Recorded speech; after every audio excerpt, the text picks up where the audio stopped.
ให้เบาแหล่คุณบ้านละเก้าให้บ่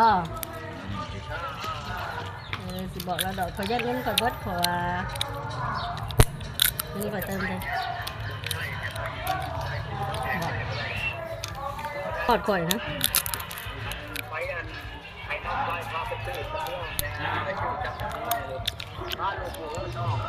บอมือได้จะเอารถออกมานะสิไปเป็นหัวไก่มันยังเห็นผูกแขนนี่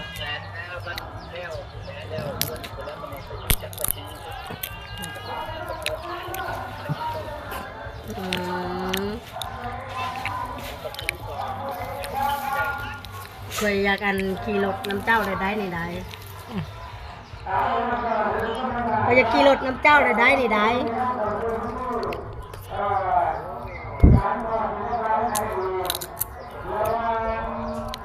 เอาเป็นยังเมื่อกันเคยกินเหรอตัวมาแล้วนั่นนี่จ้ะ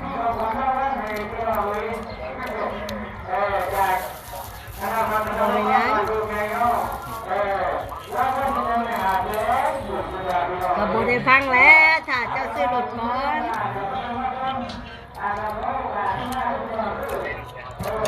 ทั้งคนยังบ่เห็นเจ้ารถมาเนาะเจ้ารถมาก่อน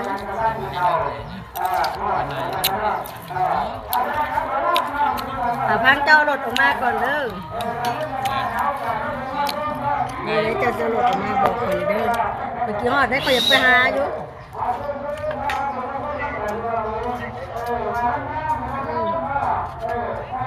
สิบอกแล้วหรอ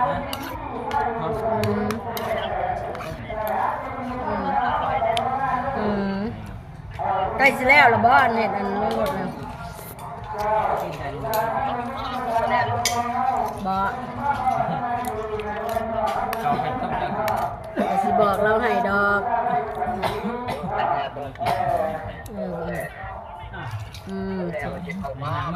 เราเลยสิเข้าหาเจ้าบ่มื้อนี้เพิ่นเว้านะ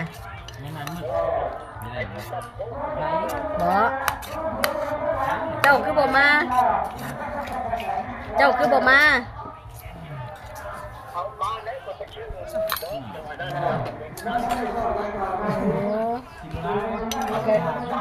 ก็เรียกว่าเจ้าก็มาสิดอกคนละมาลัดอยู่อยู่บุญบ้านโคกกันแล้วคนมาลัดเจ้าได้เห็นจะไปงานนั่นงานนี้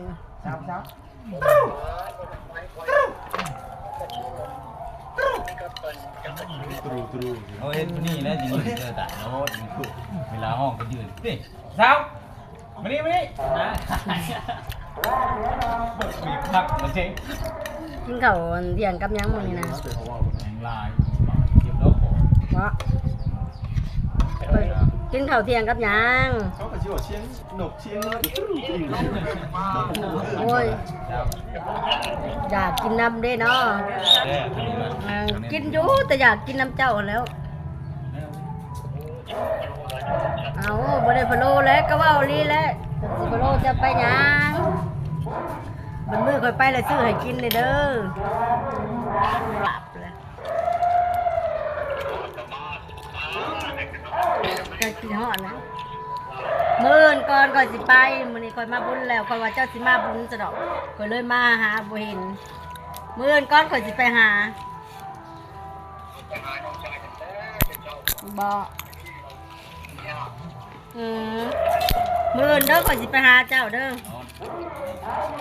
ค่อยกินฮอดได้ค่อยจะไปหาถ้าบ่กินฮอดค่อยบ่ไปแล้ว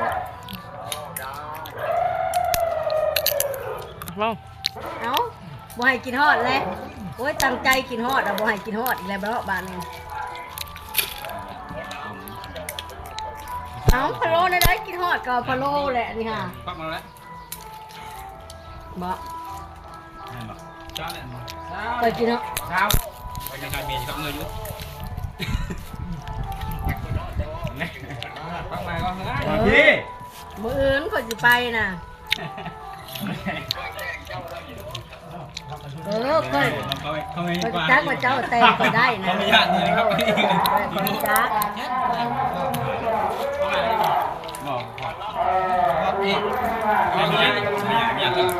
ไม่ได้เลย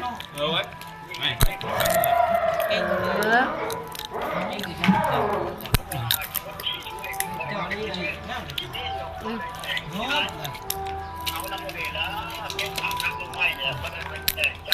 อาเจ้าขี้ซวยตัวใดข่อยบ่ได้ว่าเจ้าขี้ซวยใดเจ้าขี้ซวยหยังเจ้าเฮงมีล่ะข่อยคนบ่มีเนาะ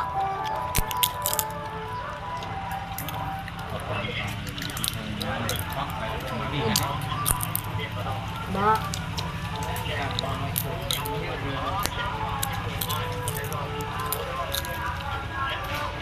เอาบัตรข่อยได้เจ้าคือว่าสิแต่งเงินแสนบาทเลยค่ะบัตรผู้อื่นเจ้าคือว่าแต่งบ่ได้เอาแต่งก่อยแล้วผู้แม่นเพราะเจ้าว่าเจ้าสิแต่งเป็นแสนน่ะแต่งบ่เงินหมดแล้ว โจหาเพิ่นเงินมันมีหูเมอบ้าง เงินหมดหมดแล้ว เพิ่นว่าเลยแน่กับเจ้านะเพิ่นว่า พะโล่เลยนะ เพิ่นว่าเจ้าน้อยเว้าโตเพิ่นบ่ ว่าพะโล่นี่แล้วก็มีเงินแต่งอยู่เนาะ เท่าเลยน่ะ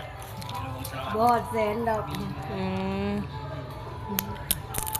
ที่ว่าเพิ่นเธอจะไปหาหน้ำไม้แกงกันได้ไสนั่นเหรอ ไปกันที่นอดกับมาเพื่อนนะเรือมืออื่นก่อนเพิ่นยันว่าสิซื้อเพิ่นก็เลยว่าซื้อแล้วมืออื่นก่อนน่ะ เราซื่อ เพิ่นก็ว่าจะซื้อให้ ๆอย่าเจ้าว่าพะโล มีพอดีเก็บไปหมดโคกที่ไหน ก็คือแบบว่ามื้ออื่นไปหาเพิ่นดีใจบ่เจ้าโทรหาเพิ่น ใจ ก็คิดว่าเพิ่นมางานบุญบ่ เพิ่นบ่มาข้าเวียก อุตส่าห์มานัดมารอ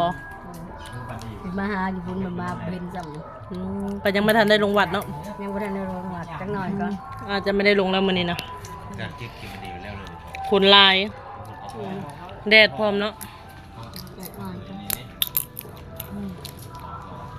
โทรหาเพิ่นกะเพิ่นโทรมาเพิ่นก็ไม่โทรมาเนาะ เพิ่นบ่มีเงิน อืมเพิ่นออกมาเนาะแล้วเพิ่นไม่ชื่อบ้านเมืองไว้บ่ซะ เพิ่นลืม เพิ่นลืม เพิ่นมาซื้อร้านกะซีซื้อกระเบื้องเลยค่ะ อืมเพิ่นบอกเจ้าแล้วบ่ บอก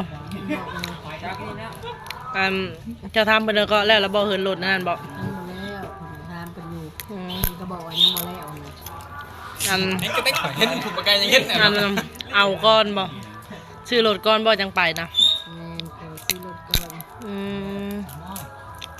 เพิ่นเอาก็เอาเลยเพิ่น อืม ตามมีตามกองเลย อืมแล้วจำพี่จำของรอรุ่นไปเนาะ รอรุ่นไปค่ะ เพิ่นคือสิพาเจ้าแล้วเนาะบัดนี้เนาะ เป็นข้าวเงินแล้ว เสียงก็เยอะก็ถึงแน่พ่อแม่พี่น้องเพราะว่าอยู่วัดกระเจ้าเอ็ดบุญเนาะเสียงก็ปินปักเลอขึ้นมาพี่เลยเนาะ ได้ยินเสียงก็ไม่ได้ชัดเจน เสียงดัง แม่น อันนี้เป็นบ้าก็อีก ปากเลอแหงเนาะดังพร้อมเมื่อแรงนี้ได้ลำเลิงบ่เรือได้นุ่มหลวงผู้ไทย เพราะว่าเรื่อง ห่อนลายเนาะอย่าลงไปกันเนาะแม่น ขึ้นสนิทกับลงเลย ๆอืมเพิ่นกับประกาศแล้วเนาะแฮบุญแฮบุญ ก็แห่ งานนี้ประตูก่อนผาดเนาะปกติบุญโฮอยู่โฮเมืองเพิ่นก็ไปเนาะไปไกลๆนึง ใต้เพิ่นก็ไปบ้านเพิ่นมา คือว่าแล้วเป็นบ้านหลูเพิ่นมาจัก บ้านใต้เพิ่น เลยห้วยเมาเพิ่นก็ไปเนาะดงน้อยหัวขาเพิ่นก็ไปได้ ไป จำแม่นเห็นเพิ่นโทรมาโฉดหั่นนะบัดห้วยเมากับบัดบ้านโคก มาส่วนอยู่เปิดไป บัดบ้านโคกใกล้ๆนี่เพิ่นไม่มาเนาะคือจะแม่น ทางนี้ เล็งเนาะ บอลก็หมดทำมันแล้วนะ มีใจว่าไปพบกันในมืออื่นเนาะคือว่าแหละเพราะว่าเพิ่นเธอไปหาหน่อไม้นะเพิ่นงานบุญเนาะ สียงหมูเสียงคู่ก็ยอกผู้ชายผู้สาวพ่อแม่พี่น้องเอ้ยเนาะเต็มอยู่พงมันคืองานบุญเนาะไม่แต่ว่าไว้พบพอกันในมืออื่นเนาะหรือว่าพบพอกันอยู่บ้านยังสูงเพราะว่าพาเจ้าไปเอาไก่ไปนอนจับไก่อยู่บ้านยังสูงอีเนาะโดยสบายดีเด้อ